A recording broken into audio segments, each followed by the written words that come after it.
Ja, hallöchen, ihr Lieben. Heute möchte ich euch einen berühmt-berüchtigten Stein zeigen. Er ist deshalb berüchtigt, weil er schon einmal einem Menschen das Leben gekostet hat. Im Mittelalter hat man hier viele der Steine vergraben, um sie aus dem Blickfeld der christlichen Bewohner zu schaffen. Und als dann in den 1930er Jahren dank eines reichen Geschäftsmannes Avebury wieder restauriert wurde, fand man unter einem Stein das Skelett eines Mannes, der entweder von dem Stein erschlagen wurde im Zuge der Bemühungen, die alten Heidentempel verschwinden zu lassen, oder er wurde bewusst darunter beerdigt. Doch ich finde diese Theorie ein bisschen merkwürdig, da das gerade für das strenge Mittelalter so rein gar nicht christlich ist. Man konnte ziemlich gut datieren, wann der Mann gelebt hat, da er 3 Münzen aus den 1320er Jahren bei sich hatte, sowie eine Schere und eine Art medizinische Sonde. Deshalb hat man diesen Stein den Barber-Surgeon-Stein, also den Barbier-Chirurgenstein getauft. Doch jetzt kommt erstmal einer meiner Lieblingssteine, den ich die Steinpriesterin genannt habe, weil er für mich immer so wie ein mystisches, weibliches Wesen aussieht. Ja, und unmittelbar dahinter ist der Barber-Surgeon-Stein.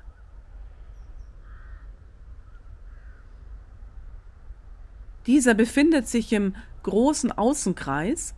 Die Avebury-Steinkreise haben ja eine ganz markante Symmetrie, wo ein großer Kreis kleinere Innenkreise umgibt.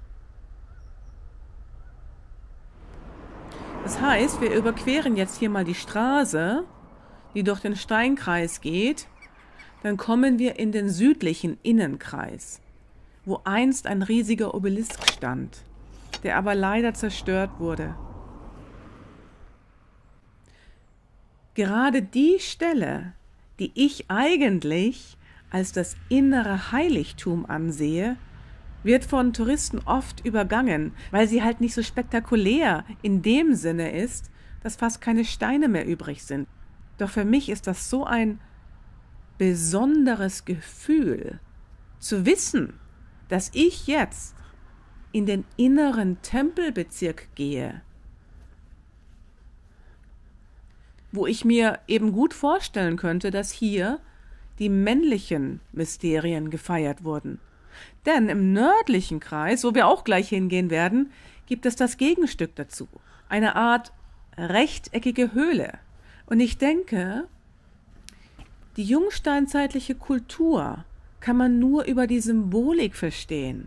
Und diese hat für mich ganz klar männliche und weibliche Eigenschaften, die sich gerade eben durch die inneren Kreise zeigt.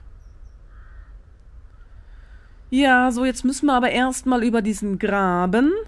Der war übrigens mal ursprünglich 9 Meter tief. Das, was wir hier jetzt sehen, das ist nicht mal ansatzweise das, so wie es eben in der Vergangenheit aussah. Und könnt ihr euch das vorstellen?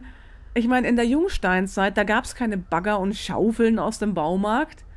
Das hat man alles von Hand bzw. mit Hirschgeweihen ausgegraben. Denn die waren die Schaufeln der Jungsteinzeit.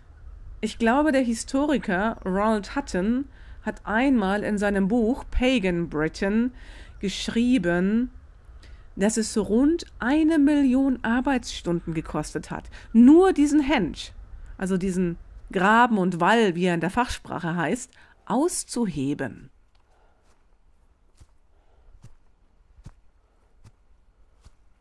Okay, und hier betreten wir nun den nördlichen Teil.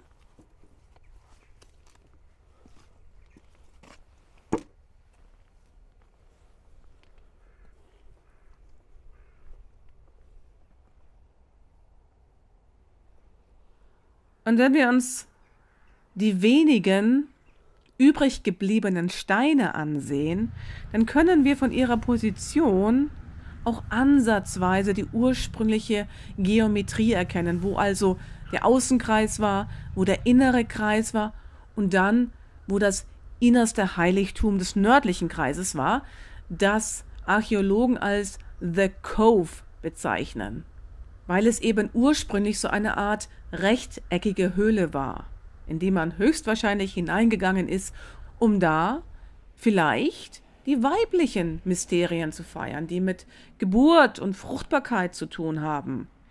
Ja, also ich finde diese Landschaft nach wie vor faszinierend und sie berührt mich immer wieder aufs Neue, wenn ich hier bin, obwohl ich schon so oft hier war. Und ich hoffe, diese kleine private Führung hat euch gefallen. Es gibt hier natürlich noch viel, viel mehr zu sehen. Aber ich wohne ja zum Glück nicht weit weg. Von dem her werde ich euch in Zukunft auf alle Fälle wieder mitnehmen. In diesem Sinne alles Liebe und bis bald.